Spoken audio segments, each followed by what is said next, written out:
Hey, what's up guys? It's Josh here coming at you with some very exciting Yu-Gi-Oh news. Yeah, so basically they announced new cards that are going to be in the new OCG set Cybernetic Horizon, and they are amazing. We have a new Demise and Ruin ritual cards, actually a couple new ones, as well as a Cyber Dragon Link monster, and even a Dragunity Synchro monster that's brand new. So without any further ado, let's just go through these cards and talk about them because they are pretty interesting. So yeah, we have Cybernetic Horizon, which is going to be the new set, featuring cards related to Demise, King of Armageddon, and Ruin, Queen of Oblivion. There's also going to be a new rarity, as you can see here with the new Demise card. It's called 20th Secret Rare. It's an extra secret rare foiling with red named text. That sounds awesome. And so far, Demise, Supreme King of Armageddon, is confirmed to have that rarity. I don't know if there'll be others, but that looks dope with the red name especially. I really hope they bring that over to the TCG, but who knows how long that'll be or if we'll even get it. But that is awesome looking. But yeah, we have two new versions of Demise and Ruin, as you can see here. They look pretty awesome, and their effects are listed here as well. So for Demise, 3000 attack and defense. You can ritual summon this card with Endless of the World, which is the ritual spell. This card's name is treated as Demise, King of Armageddon, while on the field or in your hand, that could come in handy. While this ritual summon monster is in the monster zone, ritual monsters you control cannot be destroyed by battle. Okay, that's pretty good. If this card was ritual summoned using only ritual monsters, you do not have to pay life points to activate this card's effects. And then once per turn, you can pay 2,000 life points, destroy as many other cards on the field as possible, and if you do, inflict 200 damage to your opponent for each one that they controlled. Holy crap. So yeah, this card is really cool, really powerful, and has some really good effects. Moving on to Ruin, Graceful Queen of Oblivion. That's pretty cool. 2900 attack, 3000 defense. Same thing, ritual summoned with the same spell card, Endless of the World. Its name is treated as Ruin while in the hand, or Ruin, Queen of Oblivion, while in the hand or on the field. While this ritual summoned card is in the monster zone, ritual monsters you control cannot be destroyed by battle, or by card effects. And then if this card was ritual summoned using only ritual monsters, it can make a second attack during each battle phase. And then if this card destroys a monster by battle, you can inflict damage to your opponent equal to that destroyed monster's original attack. That's awesome. I actually think this Ruin is better in ways. I mean, she's already strong, but she can attack twice and then inflict damage, so that's really cool. But this is where it gets interesting. Now here we have, like, I guess they're kind of like younger versions of Demise and Ruin, and they're level 4 ritual monsters, and that comes in handy because here, let's just go on here real quick. So we have Demise, Fiend of Armageddon, before he became the king, I guess. His name is treated as Demise, King of Armageddon, while in the hand or on the field. If this card is ritual summoned, destroy one face-up monster on the field. And then if this card is sent to the graveyard, you can target one face-up ritual monster you control. While that monster is face-up on your field, your opponent cannot activate effects. Activate cards or card effects in response to your ritual monsters effects activations. That's kind of weird wording, but yeah. So that's kind of cool. 1800 attack, 1000 defense, and then same with Ruin. She's 100 points less at 1700 attack, 1000 defense. They're also brought out with the same ritual card, Endless of the World. Her name is Ruin, Queen of Oblivion, in the hand or on the field. This turn, let's see, when this card's ritual summoned, you can activate this effect this turn. This card can make up to 2 attacks on monsters during each battle phase. And then if this card is in the graveyard, you can target 1 ritual monster you control while that monster is face up on your field. When a ritual monster you control declares an attack, your opponent cannot activate cards or effects. So it just helps protect along with the little mini Demise that we have there. And then we have Break the World. This card's really dope. Cool artwork too on all of these cards. Like, come on now, that's awesome. Once per turn, you can target 1 ritual monster you control. Reveal 1 ritual monster in your hand, and if you do, for the rest of the turn, keep it revealed and have its level become the targeted monster's level. So yeah, that's where having those level 4 mini versions of each of Demise and Ruin comes in handy, because you can lower the other one's level, and then yeah, it should be easier to bring out. But yeah, and then once per turn, if Ruin, Queen of Oblivion, and or Demise, King of Armageddon is ritual summoned, you can activate one of these effects. Draw 1 card or destroy 1 card on the field. Okay, both of those are awesome. You got some draw power there, and then you just got destruction. You can target a card and destroy it, that's a really good card, I think. It's a field spell too, which I really like. Moving on, we have Endless of the World. It's their ritual spell card.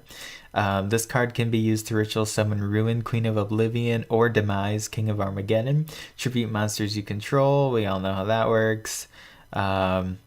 During your main phase, except the turn this card is sent to the graveyard, you can shuffle this card from your graveyard back into your deck and add 1 End of the World from your deck to your hand.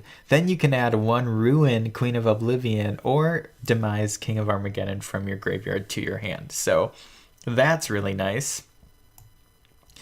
Then there's a trap card for them too, called Return of the World, which looks pretty cool. You got Ruin on it here, and it's a continuous trap.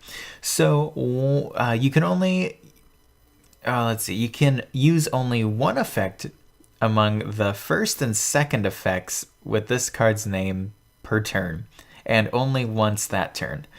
Who comes up with these wordings, man? I know it's like has to do with the translations, but still. When this card resolves, banish 1 ritual monster from your deck.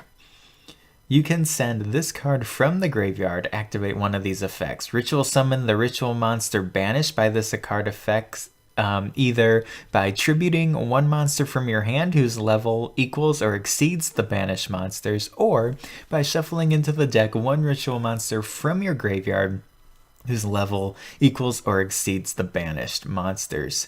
Add the monster banished by this card's effect to your hand. So yeah, that's pretty interesting. It gives you another way to bring out your, Demise or Ruin or whatever. And then it also lets you add it back to your hand, which could be useful. Then we have these other interesting cards. I don't know how to say their names, but bear with me here. We have De Virtual Talismandra, and we have Deveritual Candle. Sorry, I don't know what these guys are or how to say their names, but it's more support, I think, for rituals. So basically, are they both plants? They're both, or one's plant, the other one's pyro.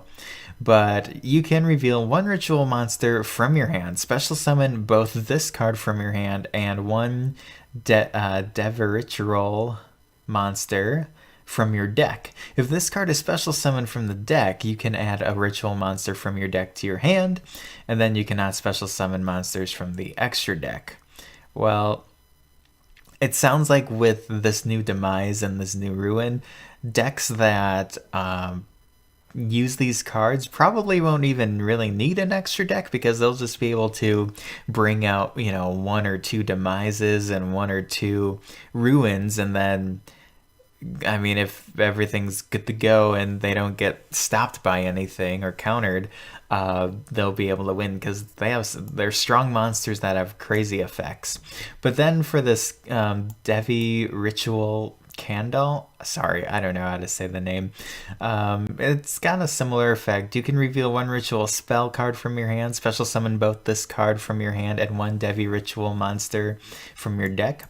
If this card is special summoned from the deck, you can add a ritual spell card, so it's the same, except with the spells. And then you cannot special summon monsters from the extra deck. So I don't really have an opinion on those. I just wanted to cover them. They look kind of funny and interesting. But this is what I'm really excited for. We have the new Dragunity Synchro monster and a Cyber Dragon Link monster, which is really neat. So first of all, we have Dragunity Knight Ascalon, I think. It's a level 10 Wind Dragon Synchro effect monster, 3300 attack, 2200 defense.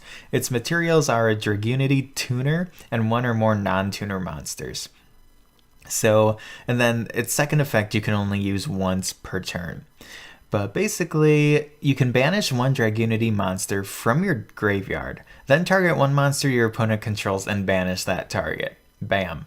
That easy. That's a good effect. And then if this synchro summon monster in its owner's control is destroyed by an opponent's card by battle or card effect, you can special summon one Dragunity synchro monster with 3000 or less attack from your extra deck, and it's treated as a synchro summon. I think that's a really nice card to have. I mean, I think Dragunities deserve and need more support, but this is definitely a really nice new card for them. I do really like that second effect, being able to get another Dragunity Synchro monster out just straight from the extra deck, as long as it's got 3000 or less. So you could get, pretty much any other one. And then even its first effect is really great too, just being able to banish your own and then be like, all right, gonna get rid of an opponent's cards now, or one of their cards at least. So that's pretty good. And then we have the Cyber Dragon. I think it's Sieger. Not sure. That name might change too with the translations and everything like that. But it's a link. Oh god, here we go. It's a link to. Machine monster, 2100 attack. Its arrows are middle, left, and bottom center, so that's interesting. 2 machine monsters, including Cyber Dragon. You can only use the second effect once per turn. This card's name becomes Cyber Dragon while it's face up on the field or in the graveyard, so keep that in mind. That could come in handy. During the battle phase, if this card has not yet declared an attack, you can target one machine monster you control with 2100 or more attack. That monster gains 2100 attack and defense. Also, neither player takes battle damage from battles involving this card. I don't know how I feel about this card. I feel like they could have made something more useful. The fact that neither player takes damage from battles involving this card is kind of, I don't know, I don't really like that. But it is nice being able to, of course, power up your Cyber Dragon cards even more. It is kind of weird that it's 2100 attack. It would be better if it said like double or something like that, something along those lines. But I get how they kind of, don't want to make it too overpowered, but also, I don't know. I mean, it's nice that Cyber Dragon and machine players will have this new card. It looks really cool, if anything, and Cyber Dragon decks aren't super competitive right now anyways. I know people that play them kind of more for fun or on a local level maybe. So for those players, I think this will be beneficial. It'll be, a step in the right direction. Hopefully we see more support. Who knows? I mean, as we get closer to the release of this set, I'm sure we'll find out more of what's going to be inside. But I wanted to cover these cards for you guys. Let me know down below what you think of these cards. What are you most excited for? Thanks for watching this video. Hit that like button and subscribe for more Yu-Gi-Oh openings and updates. Same with Pokemon and other TCG news and updates, things like that. I try to cover a bunch of different things and variety on this channel. So if you enjoyed, feel free to check out my channel. And yeah, I'd love to hear your thoughts about everything in the comments section down below, and I'll speak with you soon. Peace out and have a good one.